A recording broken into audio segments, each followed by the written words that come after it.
ముందుకు పోవడమే ధర్మం. దాంట్లో మా పదవులనో వివిధ పొజిషన్లనో ఏది ఉండదు. నేను మీకు చెప్తా ఉన్నాను, పీసీ అధ్యక్షుడైనా మీలాంటి కార్యకర్తగానే మిగిలిపోతాను. నిరంతరం మీ సేవలో ఉంటాను. పిసిసి అధ్యక్ష పదవి అనే ఆషామాషి కాదు. ఈ గౌరవం దక్కడం అనేది నా జీవితం ధన్యమైంది. కార్యకర్తగానే ఉంటాను, మీ లోపనే ఉంటాను, మీతోనే ఉంటాను. ప్రభుత్వం చక్కగా నడుస్తూ ఉంది, మంచి కార్యక్రమాలు ఇస్తూ ఉన్నారు. వాటిని ప్రజలకు తీసుకెళ్ళడంలో ప్రభుత్వానికి మీకు మధ్యగా వారధిగా ఉంటాను.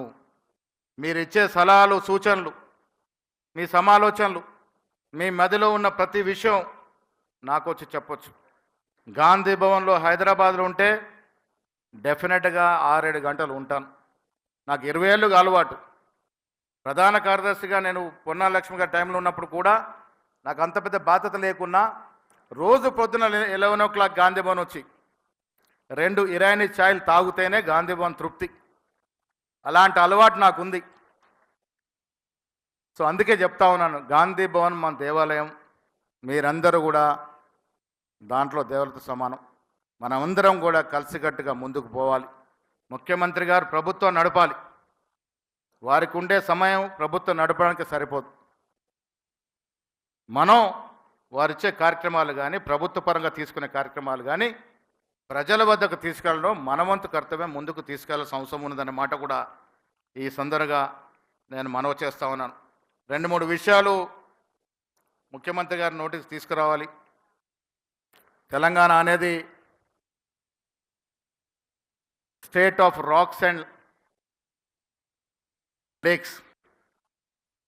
ముఖ్యమంత్రి గారికి ఆలోచన ఎవరిచ్చారో తెలియదు, కానీ హైడ్రా అనేది ఒక చరిత్రాత్మక నిర్ణయం. నేను భోపాల్ వెళ్తూ ఉంటాను. మా ఆవిడతో కూడా 2-3 సార్లు అక్కడ మిత్రులు ఉంటే, రాజ్ కుమార్ పటేల్ అని అక్కడ మినిస్టర్గా చేసినారు. 6 నెలల క్రితం కూడా వాళ్ళ ఇంటో పెళ్ళింటూ పోయాం. చాలా గొప్పగా చెప్తారు, Bhopal is the city of lakes అని. Actually Hyderabad is the city of rocks and lakes. ఇంత గొప్ప రాక్స్ ఉన్న నగరము, ఇంత సంఖ్యలో ఉన్న చెరువులు, కుంట్ల నగరం ఇంకెక్కడ లేదు.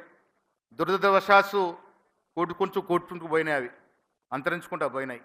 మోకిలలో నీళ్ళు వస్తున్నాయి, నర్సింగలో నీళ్ళు వస్తున్నాయి. ఎందుకు వస్తున్నాయి? చెరువులు కబలించబడ్డాయి కాబట్టి నీళ్ళు వస్తూ ఉన్నాయి.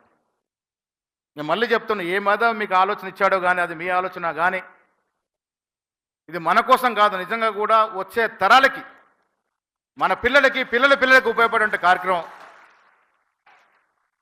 ఈ 10 ఏళ్ళు, అంతకుముందు కూడా మన ప్రభుత్వంలో కొన్ని తప్పిదాలు జరిగి ఉండొచ్చు, కానీ ఈ 10 ఏళ్ళు మాత్రం యథేచ్ఛగా ఎమ్మెల్యేలు, ఎమ్మెల్సీలు, ఎంపీలు, మంత్రులు చెరువులు, కుంటలు యథేచ్ఛగా కబలించేశారు.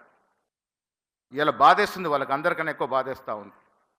యథాస్థితికి చెరువులు తీసుకొస్తే వాళ్ళు భయపెట్టి పెట్టుబడులు రావని. అరే బాబు, యథాస్థితికి చెరువులు, కుంటలు తీసుకొచ్చి రాక్స్ ఇవి కనబడితే ప్రపంచంలోనే మేటి నగరంగా మారేటువంటి అవకాశం హైదరాబాద్కు ఉంది.